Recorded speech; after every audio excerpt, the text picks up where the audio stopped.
The people of Queens, New York come from all over the world, seeking a new way of life with opportunities for a better life for them and their children. While they eventually get caught up in the busy lifestyle of the Big Apple, they each yearn for a taste of their own homelands. The Queen's Digest magazine continues to write about stories from the homelands of these different people from different places, talking about things they understand and feel.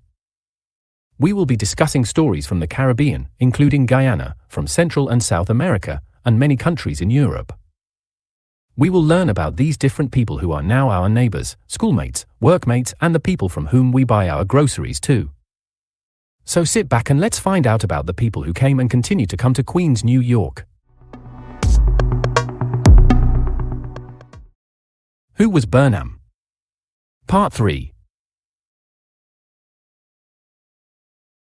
On May 26, 1966, British Guiana, under the leadership of Forbes Burnham, gained independence from Britain and was renamed Guyana. Many of the people who live in Queens, New York and other parts of the US are from Guyana.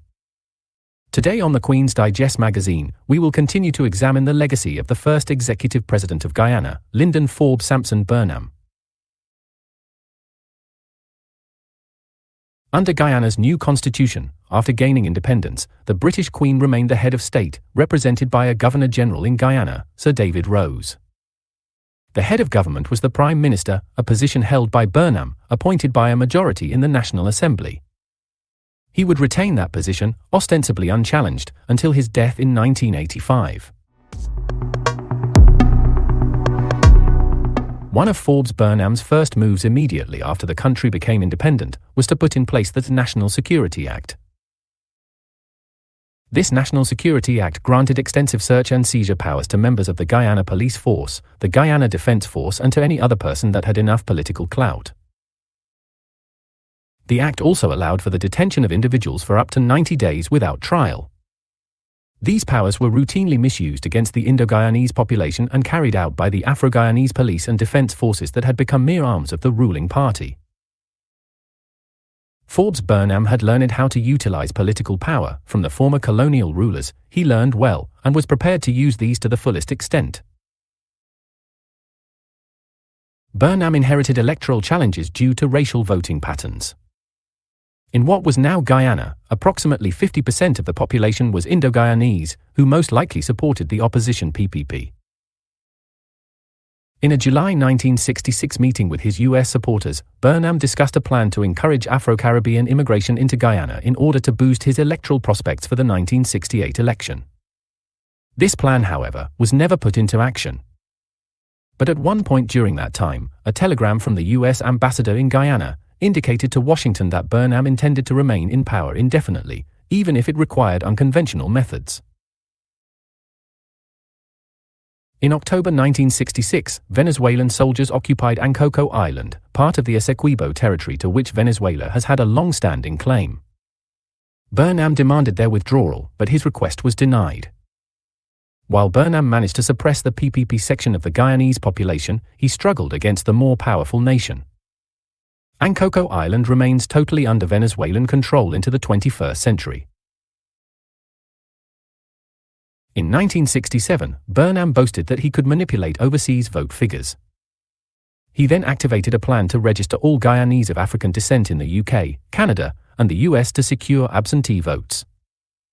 His plan also ensured that the Indo-Guyanese abroad found it extremely difficult and in most cases, impossible, to register to vote or even to receive ballots. As a result of this, the PNC, under Forbes Burnham, secured a majority in the 1968 general elections reportedly through electoral fraud, manipulating the overseas vote. The PNC claimed that they had won 93.7% of the 36,745 overseas ballots, giving them an absolute majority in Parliament. Guyanese of both parties, strange enough, found this quite amusing, even to the point of admiring the audacity of those responsible for the blatant display of fraud. Guyanese had come to accept the reality of Burnham's dictatorship and had the common sense to move on. Many Guyanese moved on to other countries. The elections had attracted international condemnation due to the relentless efforts of Cheddi Jugan and the PPP. Following the elections, one independent review by the Opinion Research Centre of London verified just 15% of the overseas votes. Further investigations revealed fraudulent entries. These investigations showed that among the persons listed as overseas voters were 2 horses, yes, horses, near Manchester, in the UK, a shuttered butcher's shop in Brooklyn, New York, and a railway in London. These were only some of the names that were listed as registered voters on Burnham's list. Out of 900 voters in the UK, listed as overseas voters, only about 100 were genuine, and in New York, only 40% were legitimate. Peter de Guiana declared it to be a seizure of power by fraud, not an election. In 1968, a conference of 40,000 Amerindians, native Guyanese, presented demands to Burnham, opposing his Afrocentrist policies. Their concerns were ignored. The agriculture minister of the new government had earlier declared that land ownership certificates held by these native Guyanese and by large cattle ranchers would no longer be recognized. These certificates had been issued by the colonial rulers. The minister's declaration further stated that the Rupununi area would now be occupied by Afro-Guyanese and some developers from across the Caribbean. This subsequently led to an incident that history would record as the Rupununi Uprising. The cattle ranchers, now fearful of losing their land rights, declared the Rupununi to be a separate state and established a provisional secessionist government. This happened early on January 2, 1969. The ranchers had by then received some amount of military training and supplies from the Venezuelan government. It also appeared that they had been promised recognition for their breakaway republic from their backers if they could hold their ground for 3 days. The rebels then attacked Lethem, the administrative town of the Rupununi, killing several police officers and some civilians. The uprising was however quickly put down by the newly formed Guyana Defense Force, GDF. Within less than 48 hours, the rebellion had been quashed and the rebel leaders had escaped into Venezuela. Following that incident, another similar one took place later that same year.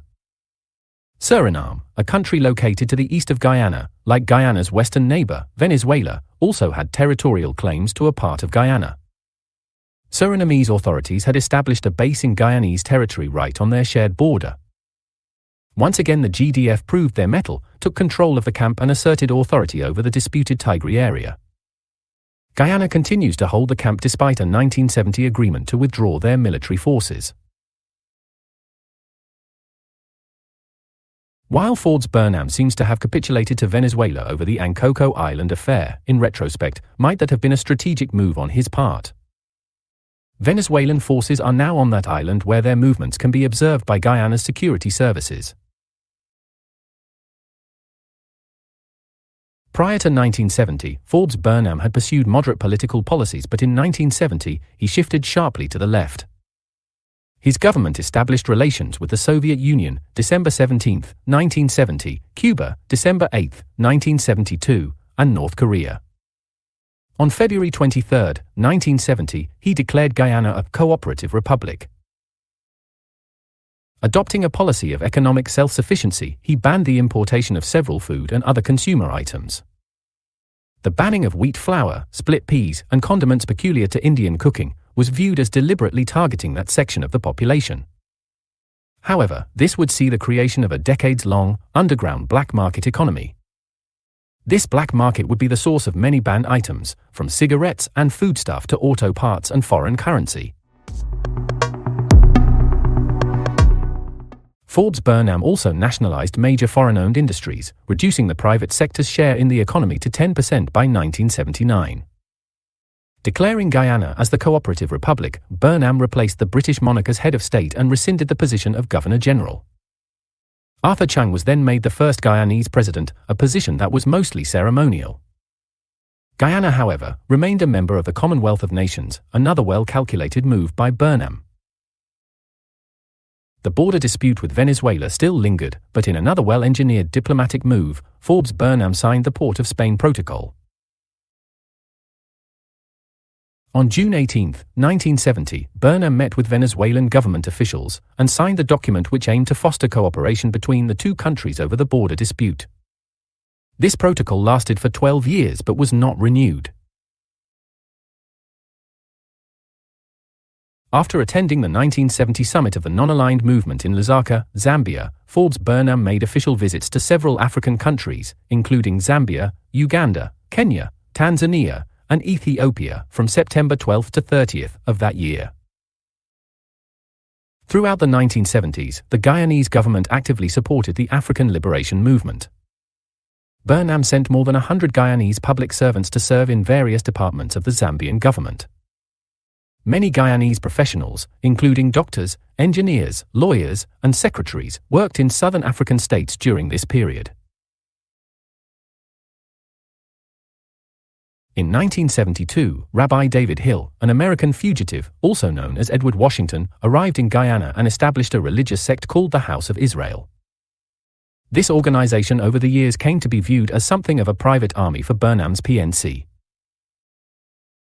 In 2014, Joseph Hamilton, a former House of Israel priest, would testify that the group committed suppressive and terrorizing acts on behalf of the PNC, primarily targeting the Indo-Guyanese population. General elections were again held in 1973 and Burnham's PNC received 70% of the vote and secured 37 of the 53 seats in the National Assembly. By this time, however, elections in Guyana had come to be accepted as a mere sham, and so was for the most part boycotted by members and supporters of the opposition parties. It is widely reported that Burnham had exerted undue influence on the 1973 election results, making them fraudulent. During the transportation of ballot boxes by the military, 2 Indo-Guyanese poll workers were shot and killed by soldiers. They became known as the ballot box martyrs. Shortly after the election, Burnham expanded his powers of preventive detention, allowing restrictions on movement and possession of firearms, and searches without warrants. These powers were often used by the predominantly Afro-Guyanese police and army to abuse and terrorize the Indo-Guyanese population. On December 14, 1974, Burnham issued the Declaration of Sophia, stating that, quote, "The People's National Congress Party should assume, unapologetically, its paramountcy over the government, which is merely one of its executive arms," unquote. The Declaration of Sophia also called for transition to a socialist state and the nationalization of the economy.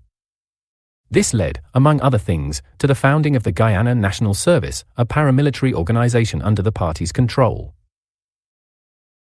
These developments alarmed both the British and the Americans, as they mirrored the rise of Nazi Germany in the 1930s, and indicated that Burnham aspired to become the supreme, unopposed ruler of Guyana. General elections were legally required to be held in 1978 when the current 5-year term of the PNC would have expired. However, on April 1, 1978, Forbes Burnham announced that a referendum would be held instead. The declared purpose of this referendum was to allow the constitution to be changed by a 2/3 majority in Parliament, which the PNC had, rather than by a national vote. The opposition forces, including the Catholic Diocese of Guyana, united against this proposal to change the constitution. In retaliation, the PNC terminated the contract of the Catholic newspaper The Catholic Standard with a state-owned printing company, thus hampering the printing and distribution of critical material. The state-owned media, including newspapers and radio, was banned from promoting any opposition material, including advertisements. Alongside these measures, violence was frequently used to break up opposition meetings and gatherings. Public servants were routinely forced to sign blank proxy forms that allowed others to vote on their behalf. The voice of any kind of opposition was effectively muffled.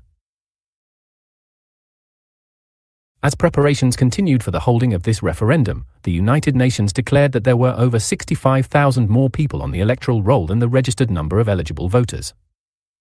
Guyanese were urged and encouraged to boycott the referendum. In spite of this, Forbes Burnham won the 1978 referendum. There are anecdotal claims from hundreds of Indo-Guyanese and Afro-Guyanese who were PPP supporters that PNC enforcers aggressively and often violently denied PPP supporters the opportunity to vote. Official figures showed the referendum passing with a highly implausible 97.9% of the vote. There were accusations that PNC supporters voted multiple times. A week later, on July 17, 1978, the government used its new powers to change the constitution and postponed the scheduled election. These powers would also be used to introduce the new constitution in 1980. Join us in the next episode of the Aaron Darcy Project as we continue to look at the life and times of that powerful and charismatic political personality, Lyndon Forbes Sampson Burnham. Your comments are always welcome. Please maintain respectful language in making your comments.